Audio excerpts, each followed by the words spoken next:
Guys, നമ്മൾ ഇന്ന് സംസാരിക്കാൻ പോകുന്നത് പെർഫോമൻസ് മാർക്കറ്റിങ്ങിനെ പറ്റിയിട്ടാണ്. എന്താണ് പെർഫോമൻസ് മാർക്കറ്റിംഗ്, എന്താണ് ഇതിൻ്റെ ഇമ്പോർട്ടൻസ്, ഏതൊക്കെയാണ് ഇതിൻ്റെ ടൈപ്സ്, എങ്ങനെയൊക്കെയാണ് ചെയ്യുന്നത്, എന്താണ് ഇതുകൊണ്ടുള്ള ഉപകാരം, അല്ലെങ്കിൽ മറ്റുള്ള മാർക്കറ്റിംഗ് സ്ട്രാറ്റജിയിൽ നിന്ന് എങ്ങനെയാണ് പെർഫോമൻസ് മാർക്കറ്റിംഗ് വ്യത്യസ്തമായിട്ട് നിൽക്കുന്നത് എന്നുള്ളതാണ്. പേര് കേൾക്കുന്ന സമയത്ത് മേ ബി കൺഫ്യൂഷൻസ് ഉണ്ടാവാം, പക്ഷേ വളരെ സിമ്പിളാക്കി മനസ്സിലാക്കാൻ പറ്റുന്ന ഒരു കാര്യമാണ് പെർഫോമൻസ് മാർക്കറ്റിംഗ്. അല്ലെങ്കിൽ നമുക്കറിയാവുന്ന ഒരു കാര്യം തന്നെയാണ് ഈ പെർഫോമൻസ് മാർക്കറ്റിംഗ് എന്ന് പറയുന്നത്. ആ വേർഡിൽ തന്നെ നമുക്ക് ശ്രദ്ധിച്ചാൽ മനസ്സിലാവും. അതായത് പെർഫോമൻസ് ബേസ്ഡ് മാർക്കറ്റിംഗ്. നമ്മുടെ മാർക്കറ്റിങ്ങിൻ്റെ പെർഫോമൻസ് എന്താണ്, നമ്മുടെ ആ ഒരു സ്ട്രാറ്റജിയുടെ ആ ഒരു മെത്തേഡിൻ്റെ പ്രോസസ്സിൻ്റെ പെർഫോമൻസ് എന്താണ് എന്നുള്ള കാര്യം നമ്മൾ കൃത്യമായിട്ട് അനലൈസ് ചെയ്തുകൊണ്ട് ചെയ്യുന്ന ഒരു മാർക്കറ്റിംഗ് സ്ട്രാറ്റജി. ഇത്രയേ ഉള്ളൂ. അതായത് നമ്മൾ സാധാരണ കണ്ടുകൊണ്ടിരിക്കുന്ന ഫേസ്ബുക്ക് ആഡ്സ്, മെറ്റ ആഡ്സ്, അതുപോലെ തന്നെ ഗൂഗിൾ ആഡ്സ് തുടങ്ങിയിട്ടുള്ള കാര്യങ്ങളൊക്കെ ഇതിൻ്റെ ഭാഗമായിട്ടുള്ളതാണ്. അത് മീൻസ് ഇതൊക്കെയാണ് പെർഫോമൻസ് മാർക്കറ്റിംഗ് എന്ന് പറയുന്നത്. അതായത് നമ്മൾ നോർമലി നമ്മുടെ സോഷ്യൽ മീഡിയ പേജസിലൂടെ പലതരത്തിലുള്ള മാർക്കറ്റിംഗ് കണ്ടൻസ് പുഷ് ചെയ്യാറുണ്ട്. നമ്മുടെ ബ്രാൻഡിന് വേണ്ടിയിട്ടുള്ള റീൽസ്, പോസ്റ്റേഴ്സ്, നമ്മുടെ പ്രോഡക്ട്സിൻ്റെ ഡീറ്റെയിൽസ് അല്ലെങ്കിൽ സർവീസിൻ്റെ ഡീറ്റെയിൽസ് തുടങ്ങിയിട്ടുള്ള കാര്യങ്ങൾ നമ്മുടെ പേജിലൂടെ നമ്മൾ പുഷ് ചെയ്യുന്നു. അത് മാസങ്ങളോളം ആളുകളിൽ ഇങ്ങനെ കറങ്ങി വൈഡായിട്ടുള്ള ഒരു കമ്മ്യൂണിറ്റിയിലേക്ക് എത്തുന്നു. എന്നിട്ട് അതിൽ നിന്ന് താല്പര്യപ്പെടുന്ന ആളുകൾ വല്ലപ്പോഴൊക്കെ അല്ലെങ്കിൽ വളരെ കുറഞ്ഞ രീതിയിൽ, ഇപ്പോൾ ഉദാഹരണത്തിന് ഒരു 10K ആളുകൾ ഇത് കാണുന്നുണ്ടെങ്കിൽ മേ ബി ഒരു 1K ഒക്കെ ആയിരിക്കും നമുക്ക് റെസ്പോൺസ് കിട്ടുന്നത്.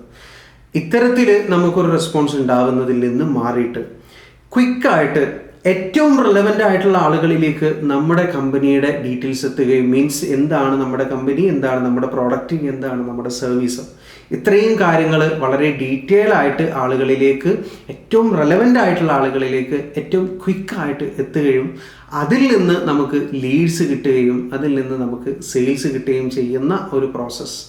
ഇതിനെയാണ് നമ്മൾ എന്ത് പറയുന്നത്, പെർഫോമൻസ് ആഡ്സ് എന്ന് പറയുന്നത്, പെർഫോമൻസ് മാർക്കറ്റിംഗ് എന്ന് പറയുന്നത്.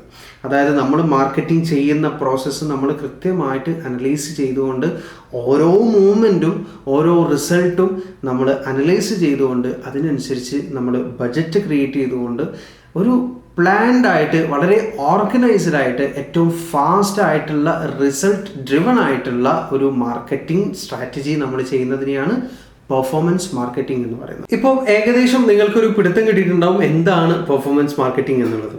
ഇനി മറ്റൊരു കാര്യം കൂടി ശ്രദ്ധിക്കുക. അതായത് നമ്മൾ പല ജോബിൻ്റെ പ്ലാറ്റ്ഫോംസിൽ സെർച്ച് ചെയ്യുന്ന സമയത്ത്, അല്ലെങ്കിൽ ലിങ്ക്ഡിൻ, ഇൻഡീഡ് തുടങ്ങിയിട്ടുള്ള കാര്യങ്ങൾ, മീൻസ് ആ ഒരു പ്ലാറ്റ്ഫോമിലൊക്കെ പോകുന്ന സമയത്ത് മേ ബി നിങ്ങളുടെ കണ്ണിൽ പെട്ടിട്ടുണ്ടാവും പെർഫോമൻസ് മാർക്കറ്റിംഗ് സ്പെഷ്യലിസ്റ്റ് എന്ന് പറയുന്നുള്ള പോസ്റ്റുകൾ.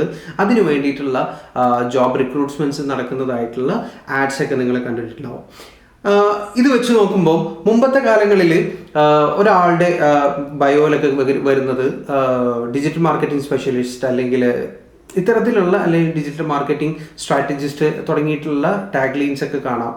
പക്ഷേ അതിൽ നിന്നൊക്കെ വ്യത്യസ്തമായിട്ടാണ് ഇപ്പോൾ പല കാര്യങ്ങളും അവിടെ പബ്ലിഷ് ചെയ്യുന്നത്. അതായത് ഡിജിറ്റൽ മാർക്കറ്റിംഗ് സ്ട്രാറ്റജി അല്ലെങ്കിൽ ഡിജിറ്റൽ മാർക്കറ്റിസ്റ്റ് എന്ന് പറയുന്ന സമയത്ത് അതിൽ വരുന്ന പല ഏരിയാസ് ഉണ്ട്. SEO ആവാം, SMM ആവാം, തുടങ്ങിയിട്ടുള്ള ഇനി കണ്ടന്റ് ക്രിയേറ്റർ ആവാം, അല്ലെങ്കിൽ ഡിസൈനർ ആവാം, തുടങ്ങിയിട്ടുള്ള പല ഏരിയാസ് ഇവിടെ വരുന്നുണ്ട് ഈ ഒരു ഡിജിറ്റൽ മാർക്കറ്റിംഗ് അല്ലെങ്കിൽ ഡിജിറ്റൽ മാർക്കറ്റിംഗ് സ്പെഷ്യലിസ്റ്റ് എന്ന് പറയുന്ന സമയത്ത്. പക്ഷേ ഇപ്പോഴത്തെ കാലത്ത് നമ്മൾ കാണുന്നൊരു കണ്ടീഷൻ എന്ന് പറയുന്നത്, ഈ ഡിജിറ്റൽ മാർക്കറ്റിങ്ങിൻ്റെ ഓരോ ഏരിയാസിൽ ആളുകൾ സ്പെഷ്യലൈസ് ചെയ്തിട്ട് അതിൽ കൂടുതൽ ഫോക്കസ് ചെയ്തിട്ടുള്ള ഒരു കരിയർ ബിൽഡ് ചെയ്യുക എന്ന് പറയുന്നൊരു കാര്യമാണ്. പല ആളുകളും പല കമ്പനികളും ഇത്തരത്തിൽ തന്നെയാണ് റിക്രൂട്ട് ചെയ്യുന്നത്. അതിന് വേണ്ടിയിട്ട് തന്നെ കൂടുതൽ ബജറ്റ് ഇൻവെസ്റ്റ് ചെയ്യുന്ന കമ്പനീസ് ഉണ്ടാവാം. ഓരോ ഏരിയാസിന് സ്പെഷ്യലൈസ് ചെയ്തുകൊണ്ട് ആളുകളെ റിക്രൂട്ട് ചെയ്യുകയും അതിൽ കൂടുതൽ ഇൻവെസ്റ്റ് ചെയ്യുകയും അതിൽ നിന്ന് റിട്ടേൺസ് മീൻസ് റിസൾട്ട് ഉണ്ടാക്കുകയും ചെയ്യുന്ന ഒരു സാഹചര്യമാണ് ഇപ്പോഴത്തെ ഒരു ജനറേഷനിൽ കാണുന്നത്. സോ നമ്മൾ ആ ഒരു ഏരിയയിൽ സ്പെസിഫൈ ചെയ്തുകൊണ്ട് ആളുകളിലേക്ക് എത്തിക്കുക, മീൻസ് അത്തരത്തിലുള്ള ജോബ് നമ്മൾ ഹണ്ട് ചെയ്യുക എന്നുള്ളതാണ്. സോ ഇനി നിങ്ങൾ നിങ്ങളുടെ ഒരു ബയോ ക്രിയേറ്റ് ചെയ്യുന്ന സമയത്ത് അല്ലെങ്കിൽ ഇത്തരത്തിലുള്ള ജോബ് സെർച്ച് ചെയ്യുന്ന സമയത്ത് പെർഫോമൻസ് മാർക്കറ്റർ അല്ലെങ്കിൽ പെർഫോമൻസ് മാർക്കറ്റിംഗ് സ്പെഷ്യലിസ്റ്റ് എന്നുള്ള പോസ്റ്റ് കാണുന്ന സമയത്ത് ഒരിക്കലും അത് മിസ് ഔട്ട് ചെയ്യേണ്ട. കാരണം നിങ്ങൾക്ക് ഒരു ആഡ് റൺ ചെയ്യാൻ അറിയുമെന്നുണ്ടെങ്കിൽ ആക്ച്വലി നിങ്ങൾ തന്നെയാണ് പെർഫോമൻസ് മാർക്കറ്റിംഗ് അനലിസ്റ്റ് എന്ന് പറയുന്നത് അല്ലെങ്കിൽ മാർക്കറ്റിംഗ് സ്പെഷ്യലിസ്റ്റ് എന്ന് പറയുന്നത്. ഒരു ക്യാമ്പയിൻ റൺ ചെയ്യാൻ നിങ്ങൾക്കറിയാം, നിങ്ങൾ ആ ഒരു ഏരിയയിൽ എക്സ്പേർട്ട് ആണ് എന്നുണ്ടെങ്കിൽ that's A job for you. So നിങ്ങൾ അത്തരത്തിലുള്ള ജോബ് അല്ലെങ്കിൽ അത്തരത്തിലുള്ള വാക്കൻസികൾ കാണുന്ന സമയത്ത് നിർബന്ധമായിട്ടും അപ്ലൈ ചെയ്യുക. ഇനി എങ്ങനെയൊക്കെയാണ് ഈ പെർഫോമൻസ് മാർക്കറ്റിംഗ് ചെയ്യുന്നത്, എന്താണ് ഇതിൻ്റെ വേരിയസ് സെഗ്മെൻറ്റ്സ് എന്നുള്ളത് നമുക്ക് നോക്കാം. ഇനി വളരെ കോമൺ ആയിട്ടുള്ള 6 പെർഫോമൻസ് മാർക്കറ്റിംഗ് ചാനൽസിനെ പറ്റിയാണ് നമ്മൾ സംസാരിക്കാൻ പോകുന്നത്. അതിൽ ഒന്നാമത്തത് സോഷ്യൽ മീഡിയ തന്നെയാണ്. ദെൻ സെക്കൻഡ് വരുന്ന സമയത്ത് display ads, then third content marketing, then native advertising, search engine marketing and affiliate marketing or sponsored contents. ഇതാണ് നമ്മൾ കോമൺലി യൂസ് ചെയ്തുകൊണ്ട് വരുന്ന 6 പെർഫോമൻസ് മാർക്കറ്റിംഗ് ചാനൽസ് എന്ന് പറയുന്നത്. സോ അതിൽ ഫസ്റ്റ് വരുന്ന സോഷ്യൽ മീഡിയ എന്ന് പറയുന്ന പ്ലാറ്റ്ഫോം എന്താണെന്ന് നോക്കാം, മീൻസ് ആ ഒരു ചാനൽ എന്താണെന്നുള്ളത് നോക്കാം. First one social media channel എന്ന് പറയുന്നത്, അതായത് നമ്മൾ നോർമലി ചെയ്യുന്ന social media marketing strategies, meta ads ഒക്കെ പോലെയുള്ള ആ ഒരു മാർക്കറ്റിംഗ് മെത്തേഡിനെയാണ് നമ്മൾ ഈ ഒരു ചാനൽ യൂസ് ചെയ്യുന്നത്, മീൻസ് മെൻഷൻ ചെയ്യുന്നത്. ദെൻ ഡിസ്പ്ലേ ആഡ്സ് എന്ന് പറയുന്നത് നമ്മൾ മുമ്പ് ഒരു മെറ്റാ ആഡ്സ് കോഴ്സിൽ നമ്മൾ പറഞ്ഞിട്ടുണ്ടായിരുന്നു. അതായത് തേർഡ് പാർട്ടി ആപ്ലിക്കേഷൻസിൽ നമ്മുടെ ആഡ് പ്രൊവൈഡ് ചെയ്യുക, അതുപോലെ തന്നെ സോഷ്യൽ നെറ്റ്വർക്ക്സിൽ നമ്മുടെ ആഡ് നമ്മൾ ഡിസ്പ്ലേ ചെയ്യുന്നത്, അതുപോലെ തന്നെ നേരത്തെ പറഞ്ഞ പോലെ തന്നെ സോഷ്യൽ മീഡിയാസിലൊക്കെ നമ്മുടെ ആഡിനെ ഡിസ്പ്ലേ ചെയ്യുക. ഇതിനെയാണ് നമ്മൾ ഡിസ്പ്ലേ ആഡ്സ് എന്ന് പറയുന്നത്. ദെൻ മൂന്നാമത് വരുന്നത് കണ്ടന്റ് മാർക്കറ്റിംഗ് ആണ്. നമുക്ക് പല പ്ലാറ്റ്ഫോംസ് അവൈലബിൾ ആണ്, വെബ്സൈറ്റ്സ് അവൈലബിൾ ആണ്, സോഷ്യൽ മീഡിയ പ്ലാറ്റ്ഫോംസ് അവൈലബിൾ ആണ്.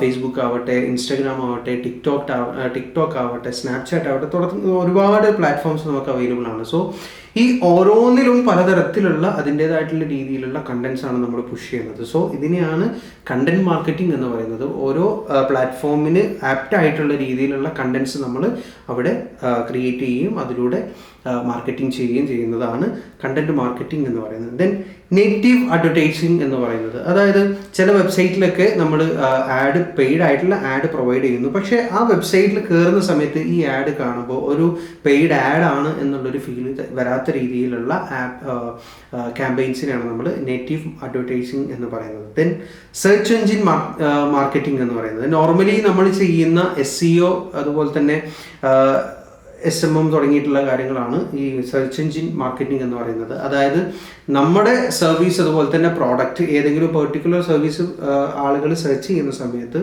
നമ്മുടെ വെബ്സൈറ്റ് അല്ലെങ്കിൽ നമ്മുടെ കമ്പനീനെ ഫസ്റ്റ് റാങ്കിലേക്ക് എത്തിക്കുക, അല്ലെങ്കിൽ ഏറ്റവും ടോപ്പസ്റ്റ് ആയിട്ടുള്ള 1 to 3 റാങ്കിങ്ങിലേക്ക് എത്തിക്കുക എന്ന് പറയുന്നതാണ് ഈ സെർച്ച് എഞ്ചിൻ മാർക്കറ്റിംഗ് എന്ന് പറയുന്നത്. ഇതിൻ്റെ ഒരു ഇമ്പോർട്ടൻസ് അറിയാത്തവർക്ക് വേണ്ടിയിട്ട് പറയാണ്. നോർമലി ഒരാൾ ഏതെങ്കിലും ഒരു പ്രോഡക്റ്റ് സെർച്ച് ചെയ്യുന്ന സമയത്ത് ഗൂഗിളിൽ സെർച്ച് ചെയ്തു, ഒരുപാട് വെബ്സൈറ്റ്സ് അവിടെ അവൈലബിൾ ആയിട്ട് വരുന്നു.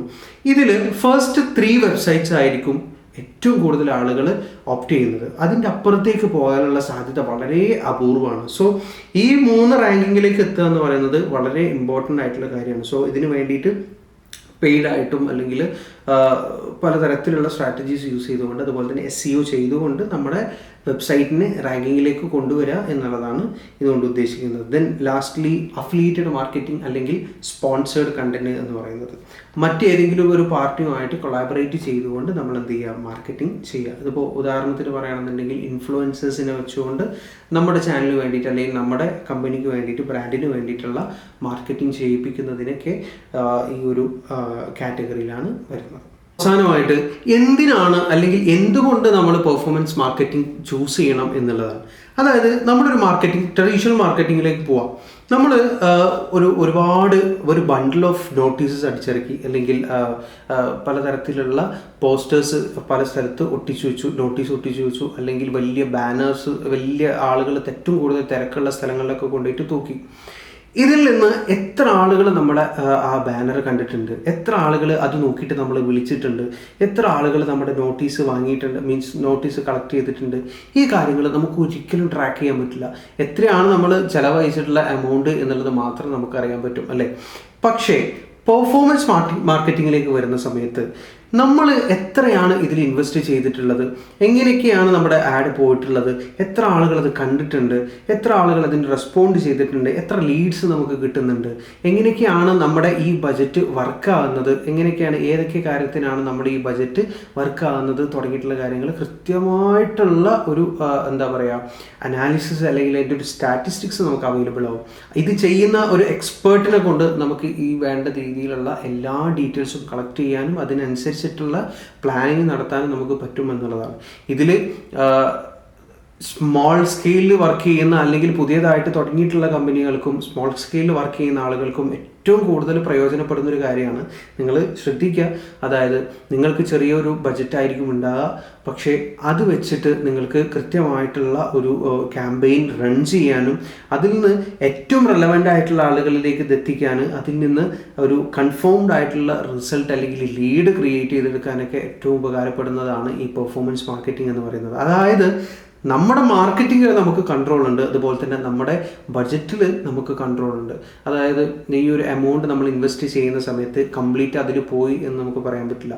ആളുകൾ വരുന്നതിനനുസരിച്ച് പേപ്പർ ക്ലിക്ക് അതുപോലെ തന്നെ ലീഡ്സ് ജനറേറ്റ് ചെയ്യുന്നതിനൊക്കെ അനുസരിച്ചിട്ടായിരിക്കും നമ്മുടെ ഈ ഒരു ബജറ്റ് അതിൽ യൂസ് ചെയ്യുന്നത്, സ്പെൻഡായി പോകുന്നത്. അല്ലാതെ കംപ്ലീറ്റ്ലി നമ്മളൊരു എമൗണ്ട് ഇൻവെസ്റ്റ് ചെയ്തു പെർട്ടിക്കുലർ സമയത്തിൻ്റെ ഉള്ളിൽ ഇത്ര റിസൾട്ട് കിട്ടുക എന്നുള്ളതല്ല.